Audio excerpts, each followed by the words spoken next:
sahabat petani, ini disebabkan oleh serangan lalat buah. Butuh waktu 7-10 hari, sangat cepat. Setelah itu jadi lalat buah lagi. Nah, di sini adalah titik terlemah dari buah itu untuk lalat buah menyuntikkan beberapa telur ke dalam buah.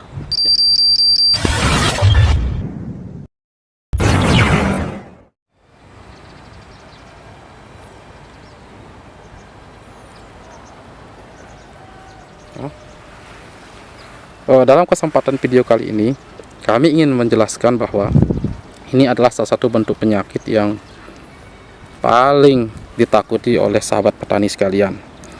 Penyakit ini akan berdampak pada pertama adalah busuk, kedua akan menyebabkan buah ini menjadi rontok atau jatuh.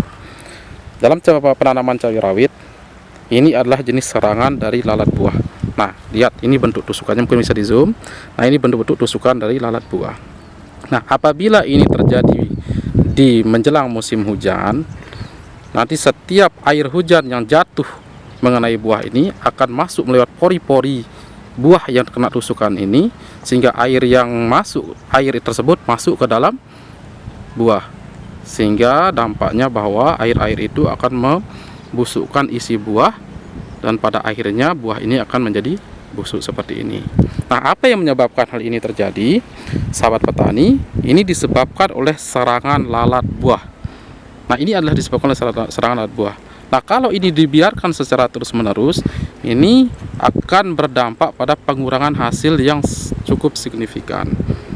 Nah, oleh karena itu, sahabat petani sekalian, untuk mengantisipasi kemungkinan-kemungkinan seperti ini, angka lebih baiknya sahabat petani sekalian memahami dulu bagaimana siklus hidup lalat buah dan bagaimana cara untuk mengantisipasi serangan-serangan lalat buah tersebut.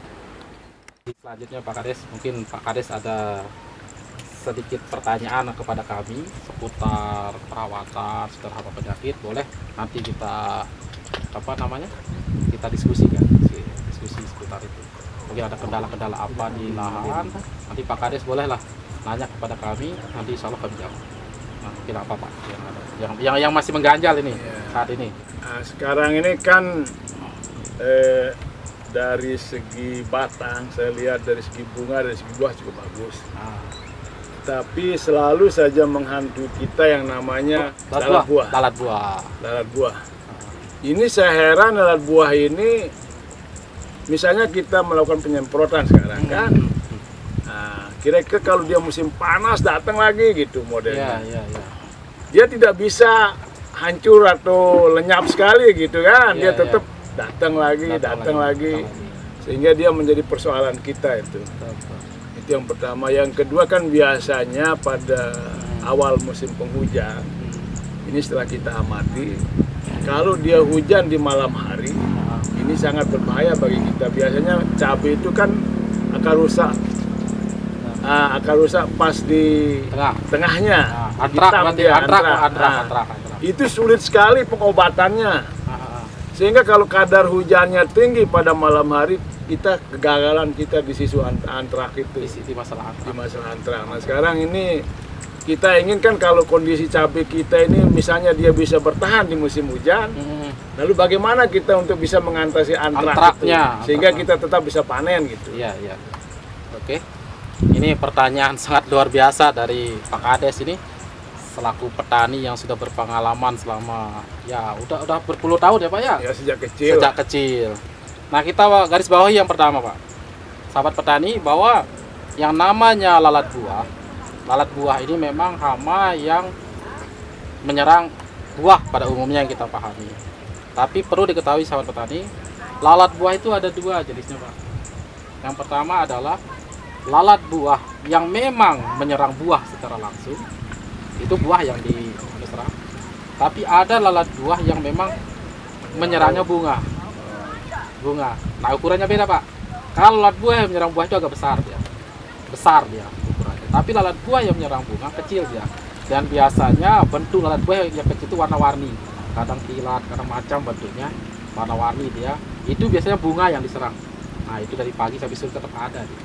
Nah, tapi kita fokus ke sini dulu Pak, yang lalat buah yang menyerang bunga, sahabat petani. Lalat buah yang menyerang bunga, ciri-ciri bunga yang diserang oleh lalat buah itu biasanya bunganya gantung gini Pak. Nah, kalau bunga ke atas kayak gini tidak diserang. Tidak diserang ya. Nah, kadang bunganya gantung. Kenapa ini diserang? Pertama adalah tujuan dia menyerang ini bunga itulah menghisap nektar, aromanya itu, aroma dari bunga itu, nektarnya. Tapi tujuannya dari lalat buah betina itu adalah dia menyimpan telur di dalam kelopak bunga. Telur di situ ya? Telur di putik di situ dia.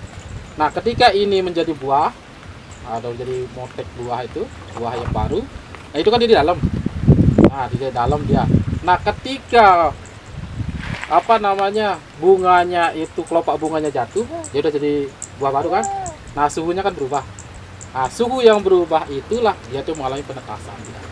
Penetasan di dalam itu seiring dengan besarnya buah, dia seiring ikut siklus hidupnya dari telurnya, dari istarnya. Nah, ketika dia telah menjadi larva 1, 2, 3. Nah, larva itu makan Pak di dalam. Makan di dalam. Nah, ketika sudah siap untuk keluar, dia bolongin dia.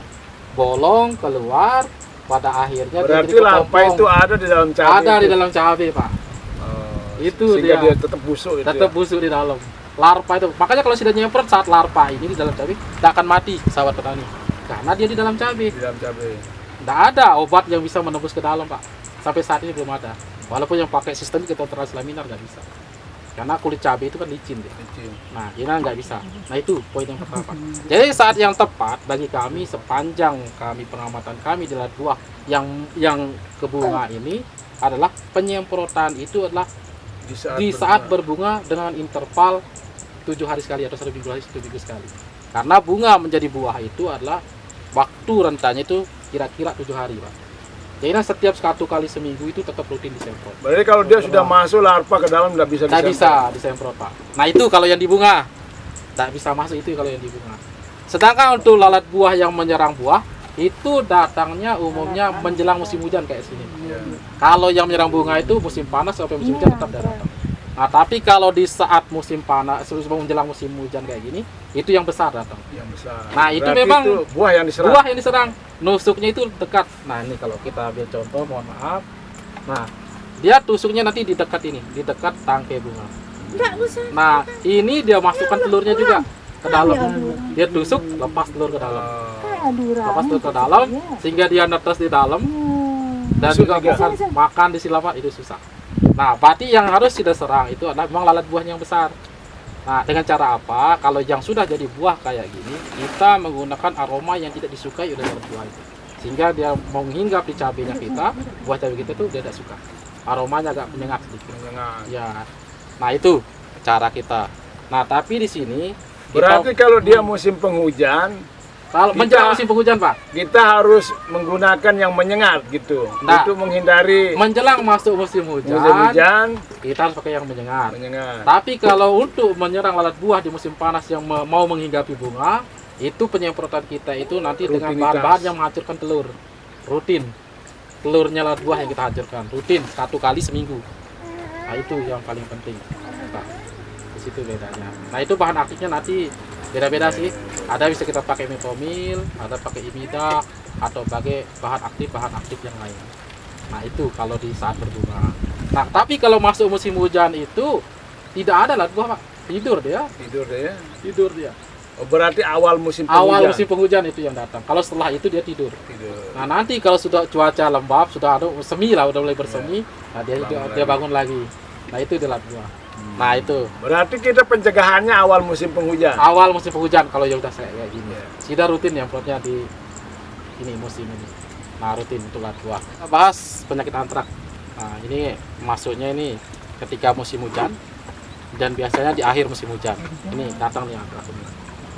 Antrak ini kalau untuk pencegahan pengobatan secara tetes belum kita temukan. Walaupun ada yang mengatakan ini obat antrak, ya belum pasti Pak. Tapi ada teknis-teknis yang kita perlu pakai di sini. Yang pertama adalah teknis untuk pengendalian secara teknis kita lah gitu di kita petani. Nah, kalau terjadi hujan malam hari dan cukup intensitas besar, pagi harinya harus semprot palingan tidak untuk mencuci apa yang kita cuci di sini, semua kandungan garam yang jatuh dari air, yang air itu jatuh tapi ada kandungan garam itu yang nempel nanti. Itu yang percepat pertumbuhan spora jamur. Nah, palingan tidak pagi hari itu sudah semprot air, kita campur dengan sulfur atau kalsium. Ya, sulfur atau kalsium atau dua-duanya bisa. Nah, untuk melapisi, pertama melapisi buah, kedua adalah membersihkan spora bekas hujan di spora itu. Nah, itu yang kita pakai pagi hari udah langsung Pak, ikuti yang semprot. Nah, itu intervalnya bisa kita pakai seminggu itu 2 kali kalau itu ya Pak, itu hujan tinggi. Nah, kalau pengobatan secara kimiawi mungkin ada beberapa bahan aktif ya yang kita pakai di situ. Mungkin bisa kita pakai Mankozeb. Nah, salah satunya Mankozeb karena itu fungsinya adalah untuk menekan pertumbuhan spora jamur. Terus kedua, yang bahan aktif bisa kita gunakan adalah tembaga hidroksida. Nah, karena itu cukup panas itu kalau tembaga, nanti itu membunuh sifatnya, mengeringkan yang kena antrak, kering dia yang kena antrak. Nah, itu pakai tembaga hidroksida. Nah, tapi tidak menutup kemungkinan ketika kita pakai pengendalian secara kimiawi ini harus diikuti dengan nutrisi yang bagus. Nah, untuk merasa kembali bunga dan buah yang baru. Karena kalau kita pakai 2 bahan aktif kimiawi ini, umumnya nanti bunga-bunga yang baru itu cenderung rontok Pak. Nah, jadinya harus digandeng dengan nutrisi yang baik.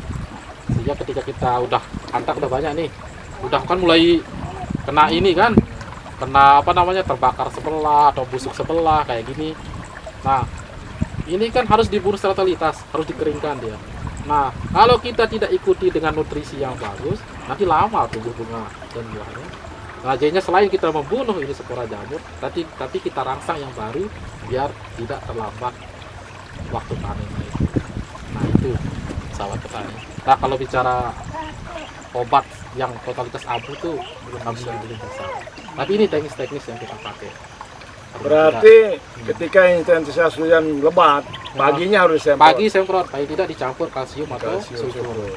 Nah, itu untuk melapisi sekaligus mencuci. Nah, itu.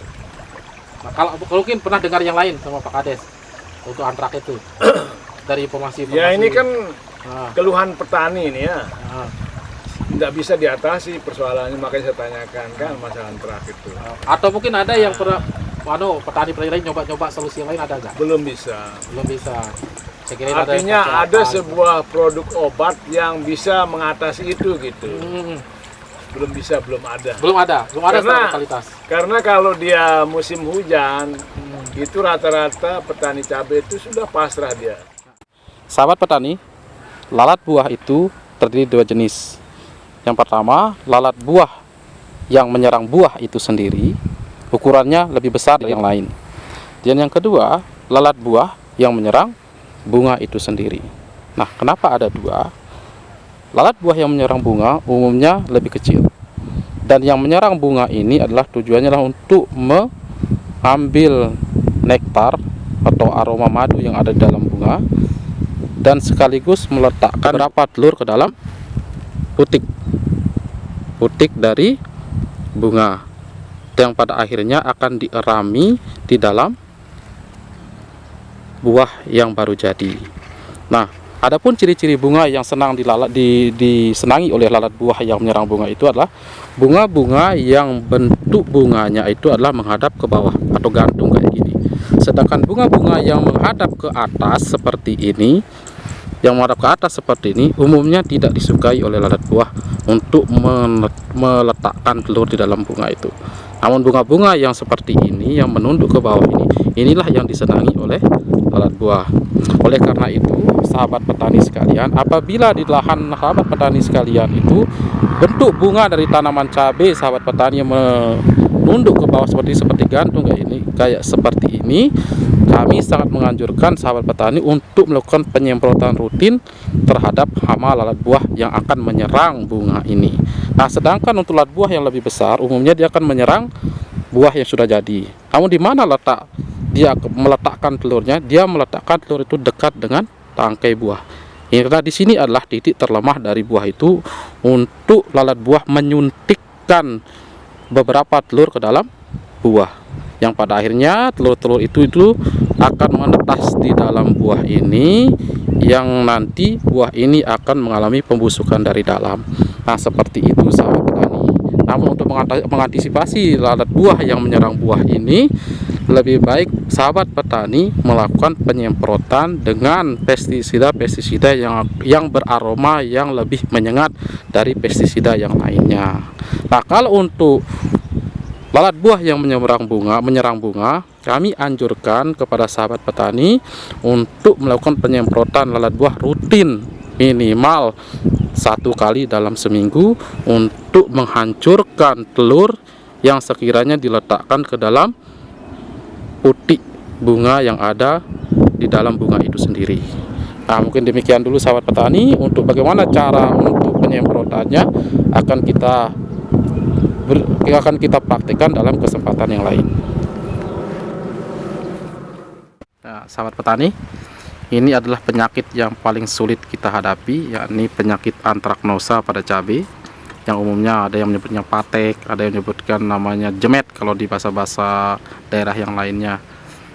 Nah, untuk penanganan ini memang tidak bisa kita menggunakan obat yang beredar di pasaran, namun ada beberapa teknik khusus yang harus kita lakukan untuk mengantisipasi serangan dari buah antrak ini.